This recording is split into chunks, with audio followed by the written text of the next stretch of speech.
সৌৰভ পাচুঙে গ্ৰামাঞ্চলত গঢ়ি তুলিছে ক্ৰীড়াৰ অনন্য পৰিৱেশ।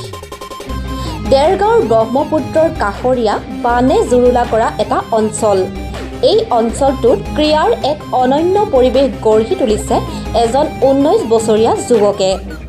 দেৰগাঁৱৰ বাঁহগুৰিৰ এই যুৱকজন হৈছে সৌৰভ পাচুং।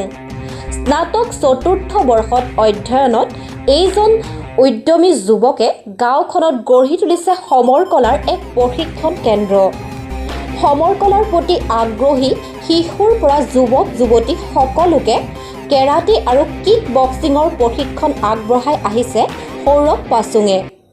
অতি কম বয়সতে অসমৰ বাহিৰৰ বিভিন্ন ঠাইত সমৰ কলা প্ৰদৰ্শনেৰে সুনাম বুটলিবলৈ সক্ষম হোৱা এই সৌৰভে 2019 বৰ্ষৰ পৰা একে লেঠাৰিয়ে আগবঢ়াই আহিছে এই প্ৰশিক্ষণ। সৌৰভৰ তত্ত্বাৱধানত প্ৰশিক্ষণ লৈ অঞ্চলটোৰ বহু যুৱক যুৱতীয়ে খোজ পেলাবলৈ সক্ষম হৈছে সমৰ কলাৰ ক্ষেত্ৰখনত। দেওবাৰে এক আড়ম্বৰপূৰ্ণ অনুষ্ঠানত সৌৰভে প্ৰশিক্ষণ আগবঢ়োৱাসকলক কালাৰ বেল্ট প্ৰদান কৰা হয়। নৈপৰীয়া পিছপৰা অঞ্চলটোত ক্ৰীড়াৰ এক অনন্য পৰিৱেশ গঢ়ি তুলিবলৈ সক্ষম হোৱা সৌৰভ পাচুঙক লৈ গৌৰৱান্বিত অঞ্চলবাসী।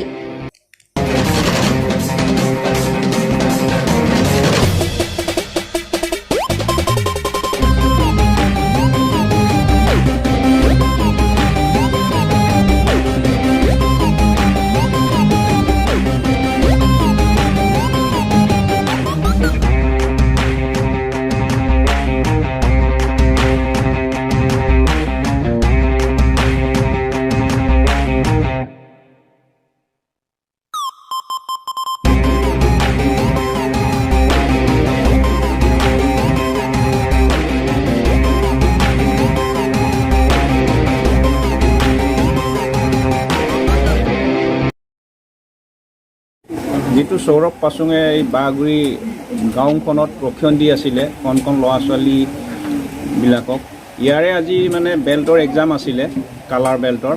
তাৰ মাজতে দুজন ব্লেক বেল্ট ডিগ্ৰী লাভ কৰিছে। বাহিৰৰ পৰা তেওঁলোকে অনলাইন এক্সাম দিছিলে। এখন ভিতৰুৱা গাঁৱতো যে এনেকুৱা এটা ল'ৰা ছোৱালীক বহুত আগলৈ যাবলৈ মানে সক্ষম দিয়াইছে, মানে ভাল কাম কৰিছে।